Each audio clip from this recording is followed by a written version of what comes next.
룻기라고 했습니다. 책명 룻기입니다. 구약 성경에서 유일하게 이방인의 이름을 가진 성경입니다.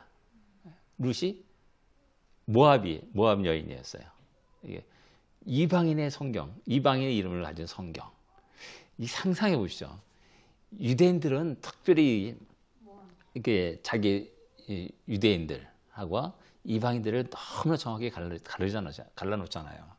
그리고 그들과 교제를 식사를 자리도 앉지 않냐고. 이게 유대인들이 아주 선비는 자존심인데 그들의 성경에 이방 여인 룻이라는 이름을 탁 기록하고 있다는 이 사실은 엄청난 그 충격을 주는 그런 것이라 할 수가 있습니다. 신약 성경에서 이제 누가복음, 누가가 사도행전 이 두 책이 이제 누가가 지은 이방인 누가가 지은 성경이라 이렇게 할 수가 있습니다. 예. 기록자와 기록 연대. 보통 이제 유대 전승에 하면 이제 사무엘에 이제 기록했다라고 이렇게 이야기합니다. 근데 알 수 없는 장담할 수 없는 게 전승에 의해서 사무엘에 기록했다라고 이렇게 이야기하고 있을 뿐입니다. 근데 정확하게 누가 기록했다라는 그런 내용은 없습니다. 기록 연대는 이제 사무엘이 기록했다면은 이 다윗 시대라고 기록 연대 다윗 시대라면 약간 맞지 않잖아요. 예, 그런 문제가 있습니다. 예, 이게 아마도 이제 기록 연대는 다윗 시대의 거다라고 이렇게 일반적으로 얘기합니다. 왜냐하면 다윗까지 족보를 딱 맞추고 있기 때문에 아마도 다윗일 거다, 다윗 시대의 거다라고 이렇게 일반적으로 얘기를 합니다. 지금 우리는 이제 역사서로 분류하고 있습니다. 우리는 이제 역사서로 분류하고 있지만은 본래 유대 성경은 역사서가 아니라 성문서로 분류하고 있고, 그 다음에 특별히 성문서가 안 돼도 5두루마리로 이게 특별히 분류합니다. 보통 이제 맨 처음에 할 때 이제 구약 성경을 탄악이라고 말합니다. 탄악. 유대인들은 탄악 그래요. 그게 성경을 말하는 겁니다. 탄악. 그게 토라, 네빔, 선지서, 그 다음에 케투빔, 성문서를 말하는 겁니다. 이게 이 세 부분으로 되었다. 구약 성경이 세 부분으로 되었다라고 말하는 겁니다. 그래서 이 룻기는 그 가운데 이제 성문서에 포함되어 있는 거다라고 얘기할 수 있고, 그 다음에 특별히 이제 유대 절기 가운데 특별한 날에 그 읽는 성경이 있습니다. 그러니까는 그 6월절 때, 6월절, 무교절 때는 이들이 아가서를 읽습니다. 아가서. 그 다음에 이 룻기를 오순절날 읽습니다. 오순절날. 그 다음에 이제 이유는 그건 나중에 이야기하고요. 그 다음에 이제 그 전도서를 갖다가 이제 그 장막절 그때 읽습니다. 장막절에 있는 그 헛되다 말이 어떻게 보면 이제 그러면서 이 장막절에 한 해가 지나가고 새로운 새해를 맞이하는 그런 시점입니다. 그렇기 때문에 이제 그 전도서를 읽게 되는 거고, 특별히 또 이제 에스더서 이제 불임절 때 에스더 우리나라 이제 정월 대보름달이 이제 재부르는 날이 이제 불임절입니다. 그 날에 이제 그 에스더서를 읽고요. 그 다음에 이제 가장 어려울 때 예루살렘 멸망하고 그런 것을 기념하고 이렇게 해서 그 에레미야 애가를 읽습니다. 이걸 5두루마리라고 말합니다. 특별히 이제 오순절 날 때 이제 룻기를 읽는다라는 사실입니다. 예, 그다음에 넘어가겠습니다.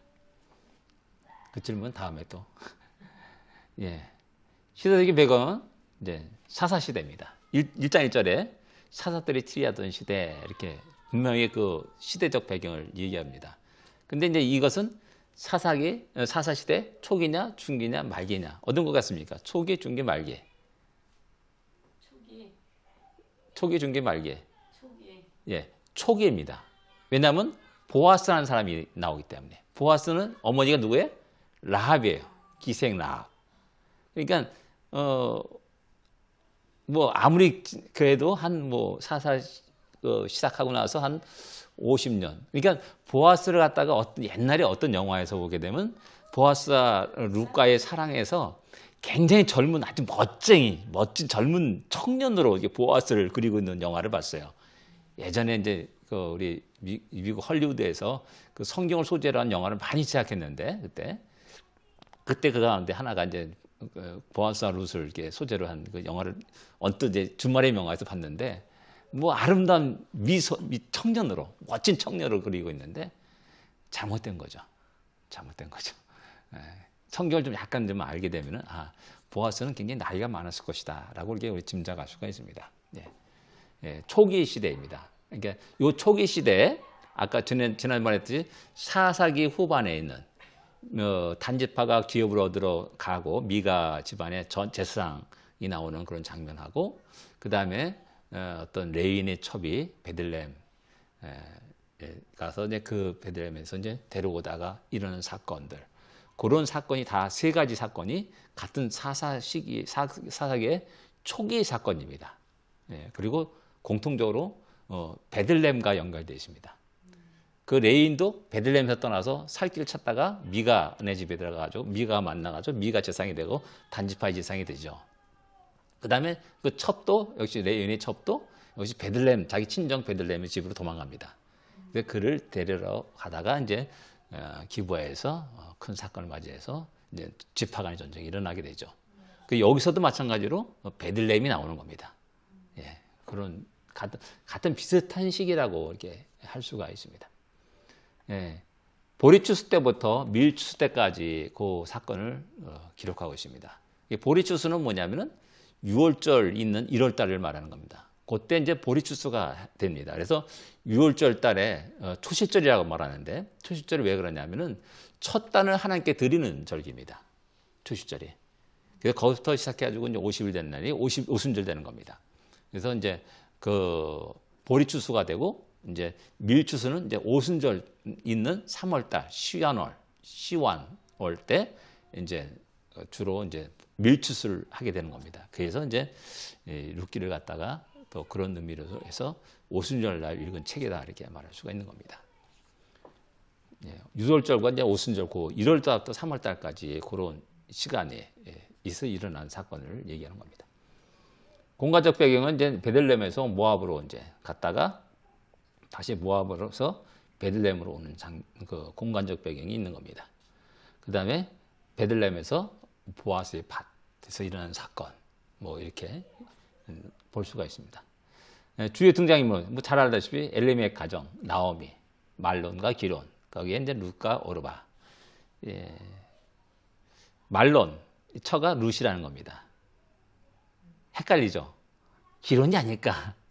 뭐 하는데 분명히 뭐 성경은 말론 있고 기론이 있고요. 그 다음에 오르바가 먼저 나옵니다. 오르바가 먼저 나오고 룻이 그 다음에 나옵니다. 그래서 착각한 게 뭐냐면 오르바와 말론이 그 부부하고 관계고 또 기론과 나오미 아니라 그 룻일 것이다라고 이렇게 이야기하는데 나중에 이제 그때 사장이 넘어가면서 말론이 룻이라는 게 딱 나옵니다.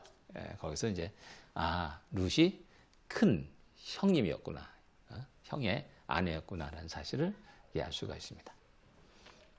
예, 그 다음에 보아스, 대표적인 게 보아스, 능력자라는 의미를 가지고 있어요. 그래서 성전에 있을 때 오른쪽에 왼쪽 그 두 기둥 이름이 보아스와 하나가 또 뭐지? 이게 요즘 이제 이게 자꾸만 깜빡깜빡합니다.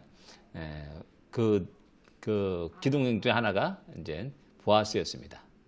바로 그 똑같은 이름입니다. 예, 이것이 룻기의 대략적인 모습이고 구조. 엘리멜렉 가정이 이제 베들레헴으로 이주하는 모압으로 이주하는 장면이 1장 1절부터 5절까지 나옵니다. 엘리멜렉, 나의 하나님은 왕이다.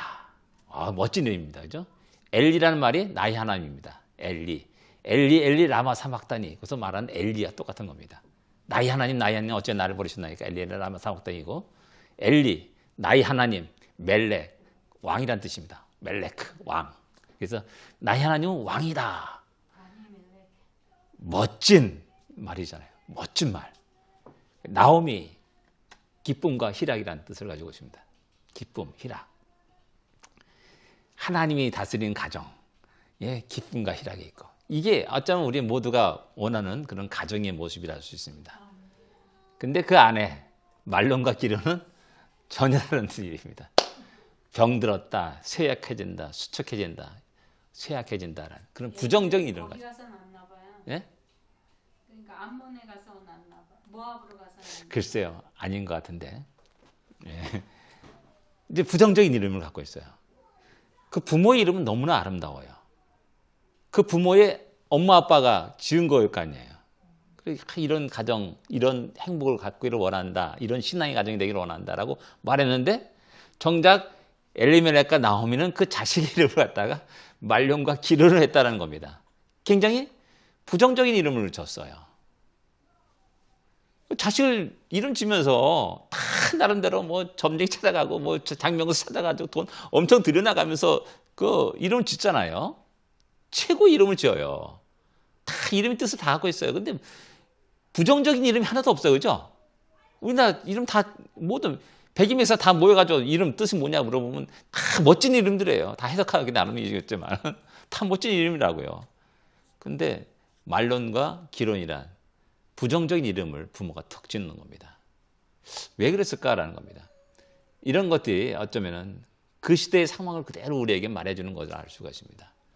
이게 어디서 나오냐면 사사기 이제 나왔어요. 사람이 거주할 곳을 찾아서 어떤 레위인이 베들레헴 떠나는 장면. 이것도 이제 기근이 심해가지고 베들레헴 떠나고는 엘리멜렉과 나오미의 가정을 볼 수가 있잖아요. 이런 모든 것들이 그 시대에 베들레헴의 상황을 가장 어렵고 힘든 기근에 아주 쪼들린 상황. 그래서 꿈은 컸는데 너무나 현실은 너무나 병 들어가는구나. 쇠약해져 가는구나. 이런 자식의 이름을 지을 정도라는 겁니다. 이게 대표적인 게 이제 사무엘상에 나오는 이가봇이라는 그 엘리 제사장의 며느리가 이제 벗기가 다 뺏겨나서 이제 해산하는데 그때 이름을 갖다가 이가봇이다 이름을 지어요. 그게 하나님의 영광에 떠났다라는 뜻을 가지고 있는 단어라는 거죠. 그것도 부정적인 이름이에요. 뭐냐? 그 시대 상황을 그대로 우리에게 이름 속에 이야기해 주는 거예요. 그래서 여기 엘레멜렉 가정이 자녀들을 보면서도 이들이 얼마나 그 시대에 큰 고통 가운데 살았는지를 갖다가 우리에게 이야기해 주는 거라 할 수가 있습니다. 이것이 아니라 할까 모압 생활 10년에 남자들이 다 죽고 8명만 남았습니다. 그래서 이것을 볼 때 말론과 기론은 이미 베들레헴에서 낳고 같이 이주한 겁니다. 결혼할 정도 10살에 결혼할 일은 없잖아요. 그죠? 최소한도 한 15살, 16살 정도에 이제 결혼했을 거라고 생각한다면은 한 7, 8살까지는 베들레헴에 살고 그 다음에 모압에서 10년 동안 살다가 결혼한 겁니다. 근데 아직 자녀가 없는 거죠. 네, 그런 상황이라 이게 그런 어떤 그림을 그릴 수 있어야 됩니다. 다 죽고 이제 여자 셋만 남은 겁니다. 과부 3명만 남은 거예요. 나오미와 이제 룻이 귀향을 하게 됩니다. 여기서 이제 귀향을 결심하게 되죠. 한번 생각해 보세요. 우리가 이제 이민 왔어요. 쫄딱 다방했어요. 그럼 이제 한국에 가겠다라고 말하는 사람이 누가 있겠어요, 그죠? 아무도 없어요. 실패자의 모습으로 한국에 가는 것은 죽기보다 싫은 겁니다. 뭔가 금이한양이라는 그 단어를 사용하면서 확 성공했다는 모습을 팍 가가지고 막 자랑해야지 되는 거잖아요. 이게 이제 고통인 거죠. 쫄딱 망한 거예요. 한마디로 쫄딱 망한 겁니다. 떠날 때 나름대로 재산을 다 정리하고 떠났을 거 아니에요. 나름대로 큰 뭐 사업도 할 수도 있고 뭐 그 재산을 가지고 이제 떠난 거죠. 근데 온전히 쫄딱 망했어요. 이걸 보면서 이제 신약에 이제 누가복음에 나오는 탕자의 비유, 뭐가 이게 매치되는 거예요. 나름대로 돈을 가지고 멀리 떠났어요. 이방인 나라로 떠났어요.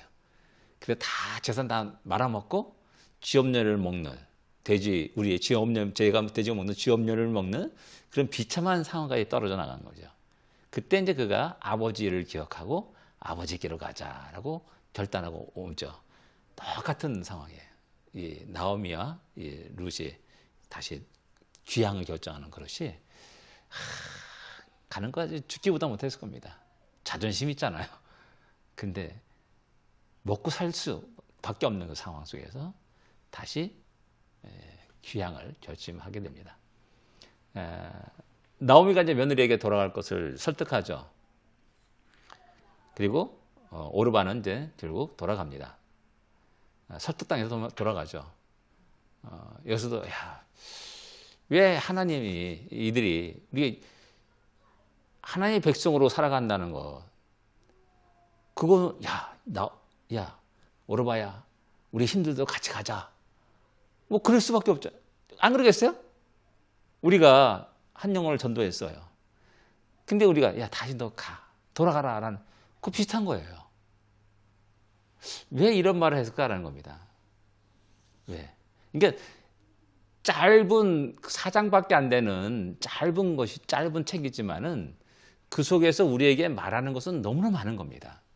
이런 순간순간에 보게 되면은 나온 왜 룻과 그 오르바를 다시 자기 고향으로 돌아가라 했을까라는 겁니다. 본인이 선택하라고? 돌아갈 것이 좋다고 얘기하잖아요. 너희 민족의 가족의 부모에게 돌아가라고 얘기하잖아요. 왜 그랬을까? 뻔히 그때 돌아가게 되면은 모압 민족 속이면서 이방신을 섬기면서 살아갈 존재라는 것을 너무 잘 알고 있잖아요. 그러나 같이 가게 되면 전능하신 하나님 믿고 살아가는 자기들 민족 그 속에서 살아가는 거 아닙니까? 왜 그랬을까라는 겁니다. 왜? 그 안에 믿음이 없는 거를 알았겠잖아요. 믿음이 없는 걸 알았다. 뭐 그럴 수도 있어요. 답은 없어요.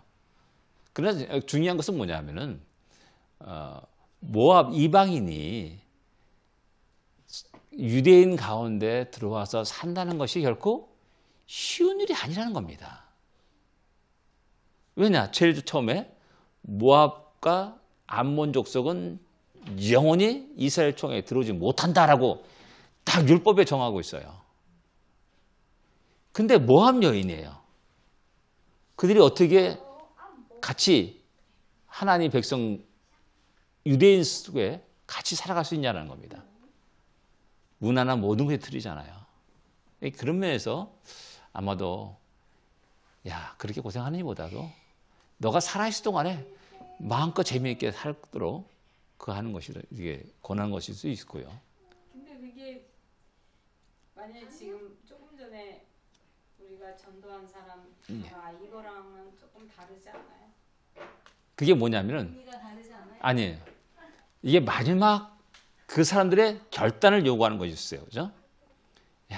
신앙생활하는 것이 예수 믿고 복 받으라. 다 그냥 행복한 꿈만 가지고 예수를 믿는다고 얘기해요. 다 세례 받고요. 근데 막상 신앙생활하면서 오는 나에게 주어진 십자가를 생각하지 않는 경우가 많다고요. 그걸 짊어지고 살아가는 것이 그렇게 쉬운 일이 아니라는 겁니다. 이제 그런 것 때문에 어쩌면 그 두 사람의 마지막 어떤 결단을 갖다가 요구하는 것일 수도 있는 겁니다. 이러면 어렵다. 잘 알고 있죠. 돌아가라.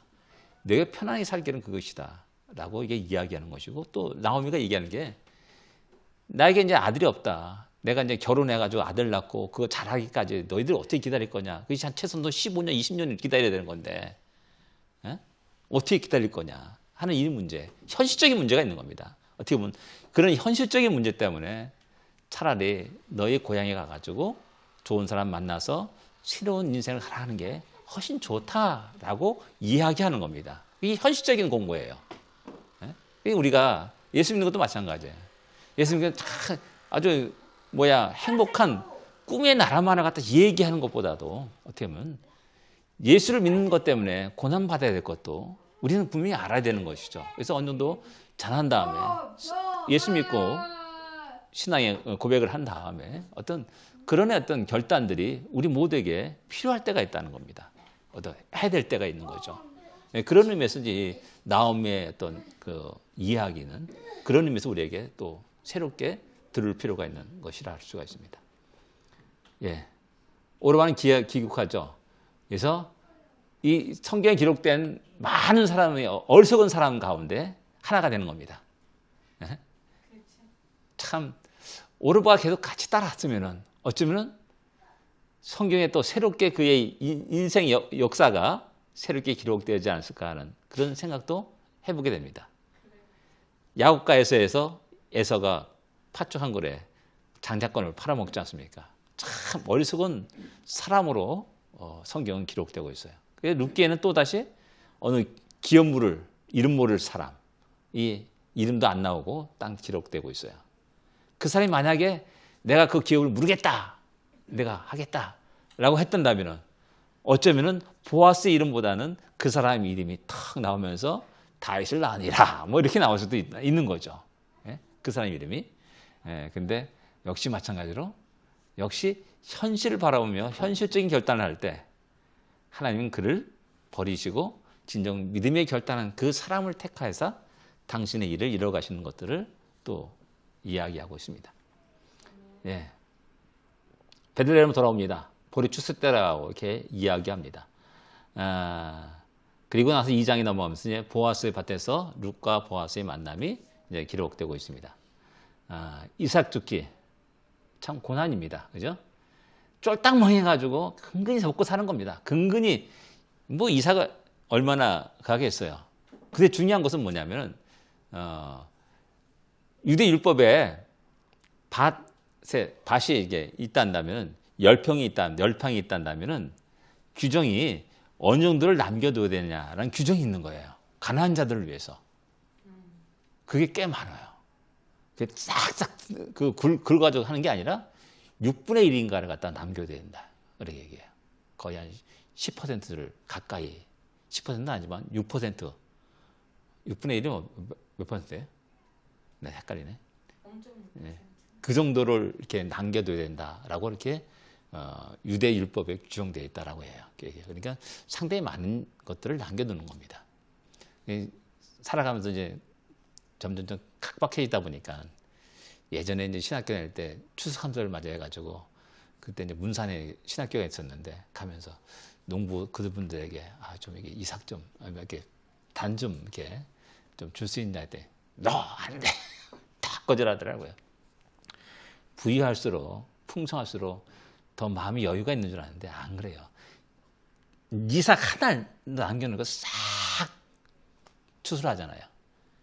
그게 오늘 우리 현실입니다. 현대의 모습이고요. 우연히 보아스의 밭으로 가게 됩니다. 그리고 마침 그때 보아스가 베들레헴에서 와가지고 룻과 만나게 되는 겁니다. 맞아. 보아스와 룻의 만남이 있고 보아스는 친절을 베풀고 그를 보호하고 또 피를 제공하는 장면이 2장에 나옵니다. 밀추수 때까지 이제 이삭 주기가 계속되었다는 사실을 얘기하고요. 3장에 나가면서 이제 또 룻기의 아주 중요한 장면이 3장에 나오는 겁니다. 룻을 위한 배려입니다. 나오미가 룻에게 기업 물을 권리를 양도하는 겁니다. 먼저 필요한 것은 나오미였어요. 그죠? 자기도 과부잖아요. 당연히 자기가 기업 물을 그것을 갖다가 보아스나 다른 친척에게 요구할 수가 있어요. 그 권리예요, 그게. 과부예요. 너무 나이가 많이 들었지 않았을까요? 그 당시. 나이가 많이 들었더라도 보아스도 작은 나이가 아니잖아요. 자, 그러니까 아까 앞 1장에 야, 내가 결혼해가지고 어떻게 자식을 낳아가지고 그걸 기다리겠느냐라고 말하는 겁니다. 할 수 있다는 얘기예요. 못한다는 얘기 아니라고요. 근데 나오미는 기꺼이 그 기업 물을 권리를 자기 며느리에게 양도하는 겁니다. 자기의 권리를 양도하는 거예요. 여기에 나오미의 멋있는 시어머니의 멋있는 모습이 우리에게 소개되고 있는 겁니다. 그 다음에 이어서 룻은 순종해요.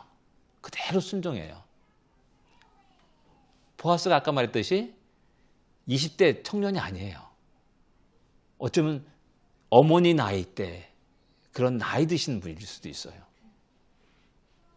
실제로 보면 그래요.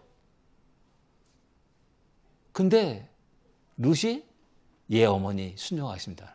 그래요. 자기는 젊잖아요. 아니 젊은 사람 소개시켜줘야지 왜 오늘 내한 저 늙은이 소개시켜줍니까? 그건 안 됩니다. 라고 거부할 수 있어요. 루시, 그죠? 근데 어머니 당신이 말씀하시니 그대로 따릅니다. 하고 그걸 그대로 순종해요.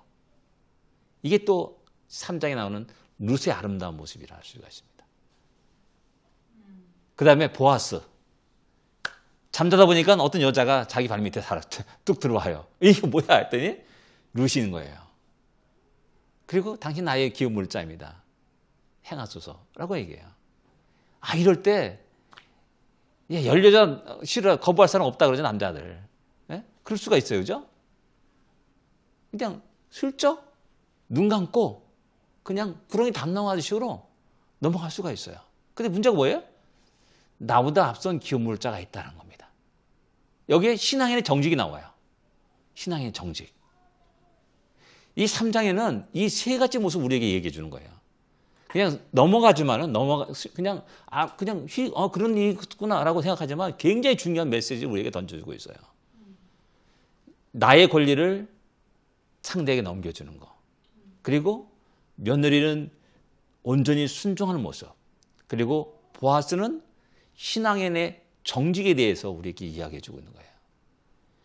이것과 비슷한 장면이 신약의 빌레몬서에 그대로 나오는 겁니다. 빌레몬서에. 예수 믿고 보니까는 그 누구야? 종이. 빌레몬 아니고 빌레몬의 종. 오네시모. 네, 오네시모. 오네시모가 바울과 만나서 예수를 믿어요. 알게 되고 구원받아요. 마음이 양심이 끄립책해요. 고백을 해요. 난 종이었습니다. 오네시모의 재단을 가지고 도망 나온 종입니다. 라고 얘기를 해요. 빌레몬의 종이었습니다. 라고 얘기를 해요. 바울 입장에서는 야, 그냥 괜찮아. 나하고 같이 있으면 돼. 라고 뭉갤 수가 있어요. 근데 그게 아니에요. 먼저 빌레몬의 허락을 받아야만 된다. 라는 사실을 알고 있어요. 그를 보내는 것은 어쩌면 죽는 수가 있어요. 그 종의 생사 여탈은 다 주인에게 있으니까는 얼마나 화나겠어요. 자기 재산을 가지고 도망갔으니까는. 오면은 제발로 걸어오면 그냥 죽여버릴 수도 있는 거예요. 그러니까 얘를 보내는 것이, 오네시모를 보내는 것이 야의 마지막 죽음일 수도 있다는 사실을 알고 있어요. 그러나 그럼에도 불구하고 바울은 그를 빌레몬에게 보냅니다. 또 빌레몬은 바울의 편지를 보고 그대로 또 따라줘요. 그리고 이제 그 셋이 합하여 아름다운 하나님의 나라를 이루면서 하나님의 영광을 돌리는 그런 모습을 살아가는 모습을 보여주고 있어요. 이게 각각 이 세 개가 딱 맞아 떨어지만이 진짜 아름다운 그런 그 하나님께 영광 돌리는 모습이 딱 완성되는 것이라 할 수가 있죠. 권리를 양도하고 사랑하고 순종하고 정직한 모습을 우리에게 보여주고 있다는 겁니다. 예. 예, 모두가 신앙인의 아름다움을 보여준다. 이런 모습은 진짜 너무나 안 될 수가 없는 겁니다. 하나님이 복을 주시고 또 주시는 겁니다. 그러니까 각자 모두가 다 하나님 앞에서 신앙의 바른 판단과 결정을 내리고 결단을 내리고 행동하는 것들이 굉장히 중요하다는 것입니다. 사장이 넘어와서 고엘의 책임을 다한다. 더 가까운 친족의 기업물을 권리를 이행한 것을 촉구합니다. 그가 기업물을 권리를 포기함으로 보아스가 그것을 기꺼이 담당합니다. 이게 여러분들가 이게 뭐 중요하냐? 여러분 성계는 50년 신년 제도가 있잖아요. 다 돌려줘야 되는 겁니다. 내게 아니에요. 내가 사가지고 내가 막 농사짓고 하게 했다고 해서 내게 아닙니다. 신년 되면 다 돌려줘야 되는 겁니다. 지금도 그래요? 아니죠. 지금은 그렇지 않죠. 다 돌려주는 겁니다. 그것 때문에 괜히 헛고생한다. 괜히 그럴 수가 있다는 것이죠. 그래서 그 앞에 기업물 권리를 어떤 사람은 깨끗이 포기하죠. 다 뭐예요? 다 돈 때문에 그런 겁니다. 돈 때문에. 현실 문제 때문에.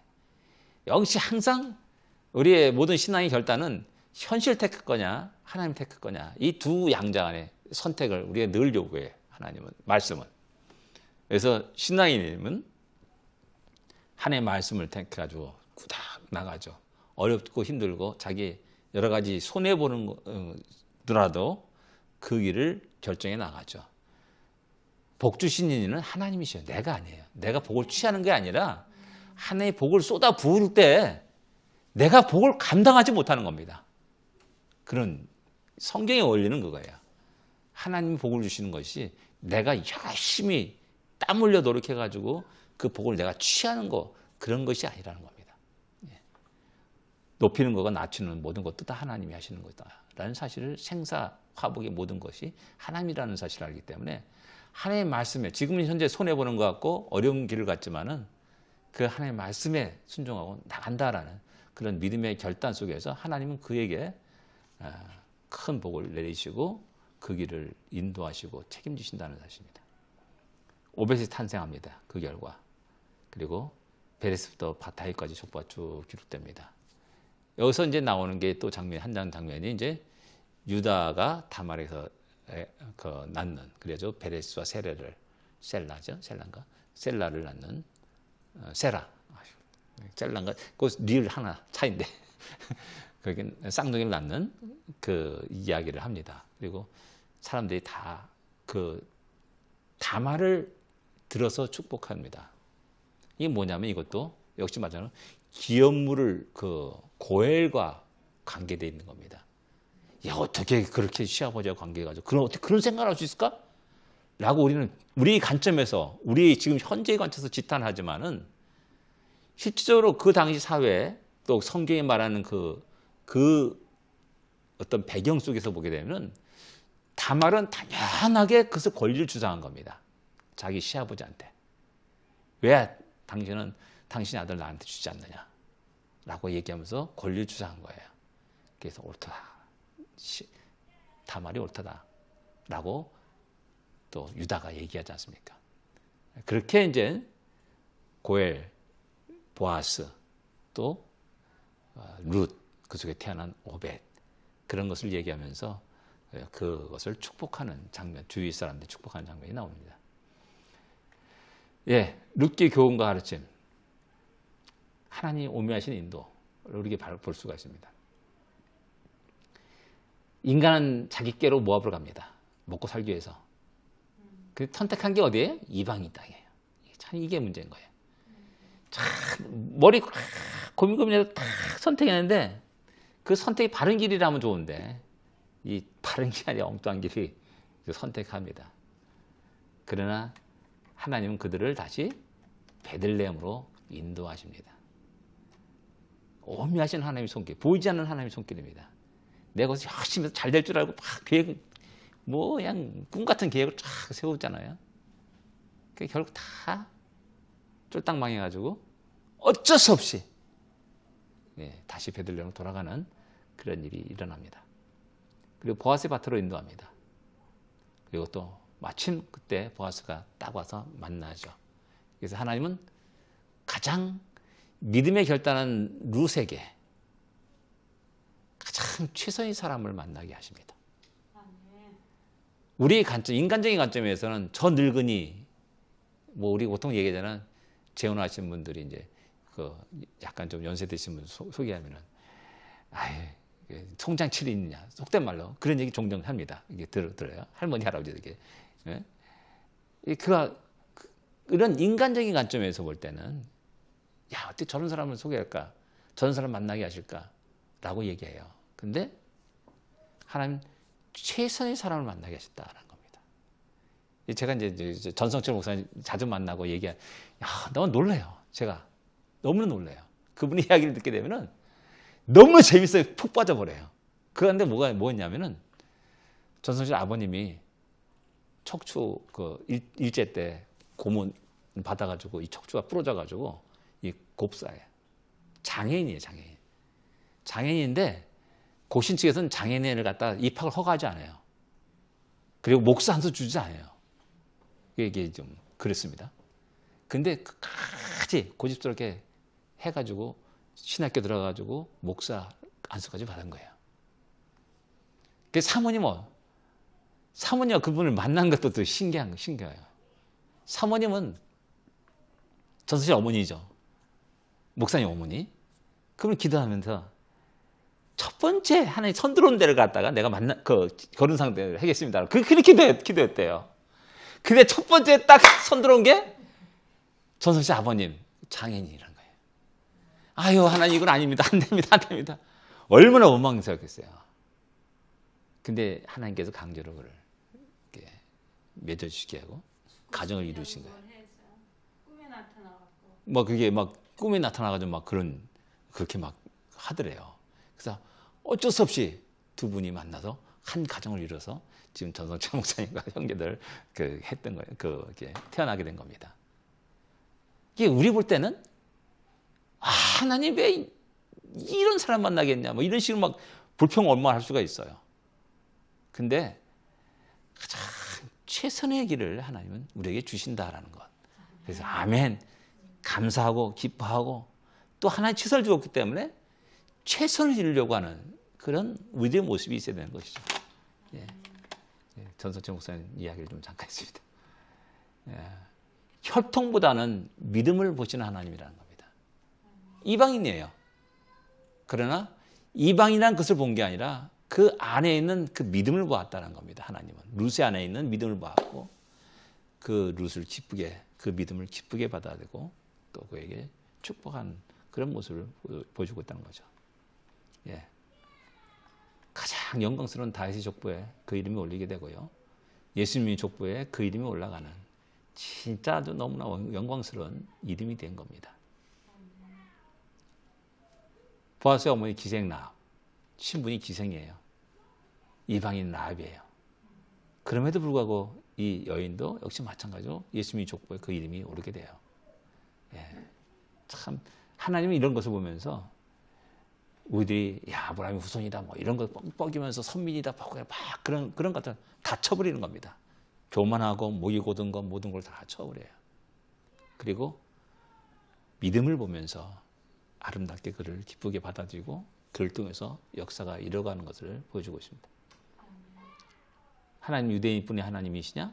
아니다. 이방인의 하나님 되니라 라면서 로마서의 바울은 강력하게 이것을 이야기하고 있습니다. 보이지 않는 하나님의 손길, 섭리, 간섭이라 말할 수가 있습니다.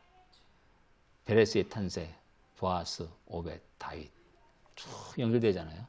그러면서 베레스의 탄생도 신기한 겁니다. 그죠? 다말과 유다와의 관계 속에서 탄생, 그 신기한 거예요. 그리고 보아스의 탄생도 역시 마찬가지로 이방인 어머니 라합과 또 관계 속에서 이제 보아스가 탄생하게 되고요.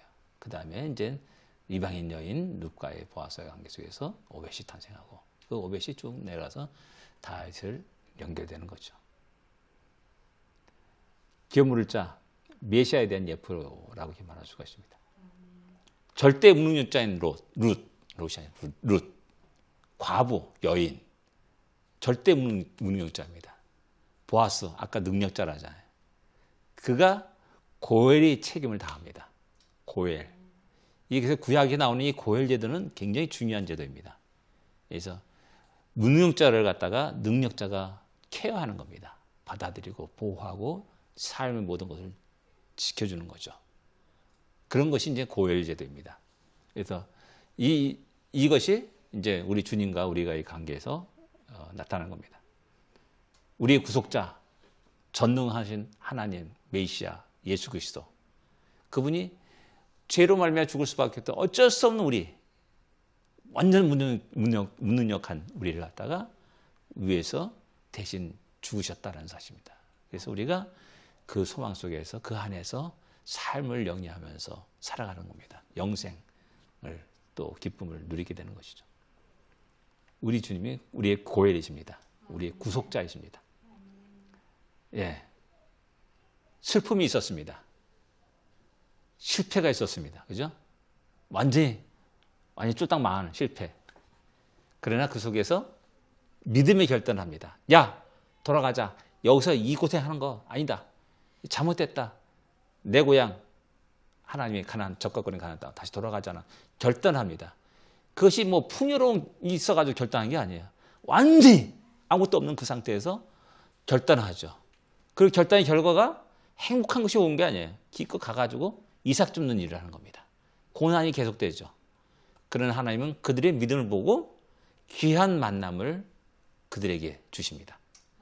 그리고 그들의 모든 것이 다시 온전히 회복되는 놀라운 역사를 우리에게 이야기해 줍니다. 이것이 룻기의 모습입니다. 룻기가 우리에게 주는 메시지라는 사실입니다. 예, 우리도 똑같아요. 슬픔과 어려움과 고난과 역경들이 있고 실패도 있습니다. 근데 다시 룻기는 다시 일어나는 모습을 우리에게 보여주고 있다는 사실입니다. 중요한 것은 뭐냐면 그 사이에 그건데 가장 중요한 것은 믿음의 결단이라는 겁니다. 할 듯 안 해서 내가 가야 할 곳, 내가 해야 될 일들, 그래서 정확하게 정하고 그 길을 걸어갈 때 비록 짧은 시간에 어려움과 고난과 힘든 일이지만은 그러나 하나님은 그 속에서 우리를 향하신 계획이 있다는 겁니다. 네. 그리고 그 계획 속에서 우리에게 평강을 주시고 기쁨을 주시고 행복을 주시고 우리를 통해서 하나님의 뜻이 이루어져가는 놀라운 역사를 우리에게 보여주시를 원한다는 사실입니다. 예, 기도하겠습니다. 아까 그 보아스하고 아기는 아니에요? 예?